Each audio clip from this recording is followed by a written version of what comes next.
Good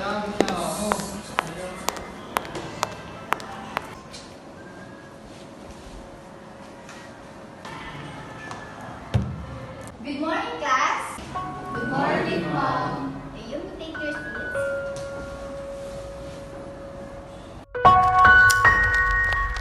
Dalawang salita, isang parirala. Simulan natin nung una. Nung una kang pumasok sa eskwela. Dala mo ang ngiti na para bang yun ang una at huli. Kitang-kita sa mga mata mo, sabik kang kilatisin. Ang mga estudyanteng nakaupo sa iyong harapan How old you, miss? at isa ako sa una mong tinawag. Naaalala ko pa kung gaano kaganda ang iyong mga ngiti. Na para bang inaasahan mo, ganun ko kaganda ibabalik. Ang maganda mong loob, na sinuprian ko lang ng walang imik. Nakakapagtaka ang dedikasyon mo ng mga sumunod pang sandali. Kitang-kitang pagkakaiba mo sa ibang guro na nauna kong nakilala. Halatang nagsisimula ka pa lang at marami pang hindi alam sa iyong larangan. Ngunit patuloy kong inisip ang mga sumunod pang araw. So, Nakita mo ang tunay na kulay ng buhay. Ang tunay na tunog ng mga estudyanteng walang pakundangan sa ingay, tawanan, at alitan sa halos maghapong pag-aaral. Nagsimulang mabawasan ang ngiti mo sa mga sumunod na araw. At patuloy kong inisip na pinagsisihan mo na ang pinasok mong larangan. Ngunit iba ka, pagkat dala mo pa rin ang iyong ngiti nung kinabukasan. Hindi mo alintana na alam kong nahihirapan ka. Ang takot sa iyong mga mata nung una kang nagpakita. At hindi mo alam na nauna kitang nakilala. Alam kong unang taon mo sa pagtuturo. Maraming araw ang hindi ka sigurado.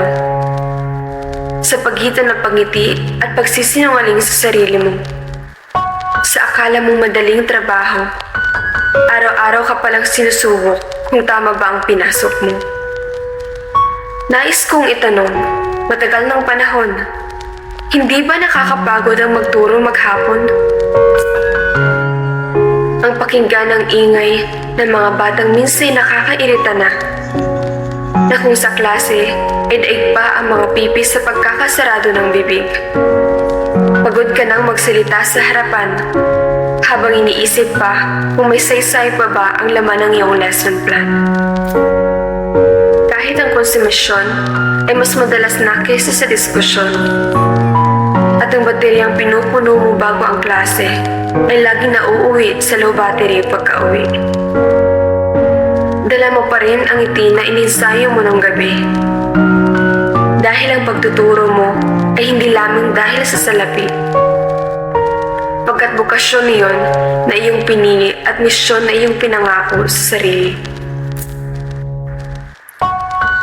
Nagpatuloy ang mga araw na pinagmamasdan kita mula sa malayo. At ang mga kaklase ko ay nagsimula na maging malapit sa iyo. Natutuwa ka tuwing nakikita mong nakikinig sila. Malimit ko pang makita na iyon ang dahilan kung paanong ang pagod mo sa maghapon ay siyang rason para mabalik ang dati mong sigla. Minsan ko pang pinagtakhan kung ganun ba kababaw ang kasiyahan para sa gurong 1 taon pa lamang sa pagtuturo. Marami na akong nakita na ang iba ay pagod na sa pagpapasensya. Ngunit naiintindihan kong nakakapagod nga namang maggabay ng anak ng iba. Sinabi kong ganyan ka lang dahil baguhan ka pa lamang. Ang pananaw ko sa mga guro ay kailanman hindi magbabago. Darating ang araw na ang determinasyon niyong magturo ay hindi na kagaya ng unang araw kayong nangako. Pagkat ang araw-araw niyong pinagdaraanan ay hindi lang basta biro. Kayo ang ugat ng kinabukasan ng mga batang nagsisimula pa lamang mangarap. kung kaya't ang panghihina ng loob ay hindi kasama sa inyong paniniwala. Nakakahanga sa totoo lang, ngunit mas lamang ang takot na umasang ang lahat ay hindi pang matagalan. Batid kung kailanman ay hindi mo malalaman na iniisip ko ang kalagayan mo. Pagkat sa klase, ako ang estudyanteng hindi mo pa kabisado. Malimit tayong mag-usap, pagkat ang tanaw ko ay laging nasa bintana at labas. At alam kong kagaya rin ng iba, ang presensya ko sa'yo ay baliwala. Ngunit dumating ang isang araw, sinimulan mong baguhin ang ordinaryo sa hindi pangkaraniwan. Nagulat ako sa iyong ginawa, pagkat ang mga sandaling akala ko lang ay pinalitan mo ng akala ko lang pala.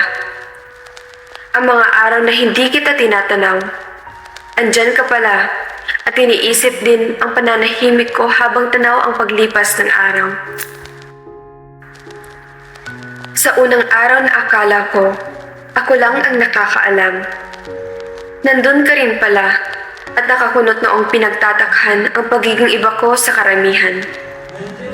Ang araw-araw kong pag-aalala at awa sa'yo dahil sa ingay ng mga kaklase ko ay siyang motibasyon mo pala para magpatuloy sa pagtuturo. Inaamin kong binago mo ang pananaw ko simula nang magturo ka ng hindi nagrereklamo. Lalo na nang marinig kong sadya mong binabagalan ng pagsusulit tuwing nakikita mong bakante pa ang upuan ko. Okay, I'm sorry. Wait. Pinagtapat mo rin na labis kang nababagabag tuwing seryoso akong nakikinig. Iniisip mo pala na hindi ka epektibo bilang guro sa akin. Kailanman ay hindi iyon sumagi sa isip ko. Ngunit bilang guro, sinabi mong importante ang isang tulad ko sa inyo. Tinuldukan mo ang pag-iisip ko na hindi mahalaga ang nararamdaman ng mga estudyanteng tulad ko. Pagkasimula ng araw na iyon, lagi mo nang itinutuon sa akin ang iyong atensyon. Kahit hindi kita sinagot nung araw na ako'y iyong tinanong, inuna mo kong intindihin kahit hindi mo naman alam ang rason. Tinanong kita nung minsan kung bakit pinili mong magturo kaysa ang magtrabaho sa hospital. Mas di hamak masarap manggamot kaysa magsuway. Sinabi mong kung wala kayo, wala ang mga nangangarap na tulad ko. Kailangan ninyo ng gurong hindi lamang basta nagtuturo. Sinabi mong dahil hindi lahat ng estudyante ay pumapasok ng may baon na pangarap. Napagtanto ko na alam mo pala ang sagot nung araw na tinanong mo ako. Wala akong pangarap, kaya wala akong dahilan para pumasok at magsikap. Ngunit binago mo ang lahat sa iisang pangungusap. Hindi ko alam kung gaano ang katagang ikaw ang dahilan ko ang nagtulak sa akin para mapagtanto na ikaw din ang inspirasyon ko. Sa lahat ng mga akdang isinulat ko, ang piyesang ito ang nagtulak sa akin upang maging katulad mo. Kung kaya sa iyo ko inaalay ang tulang ito, o aking guro.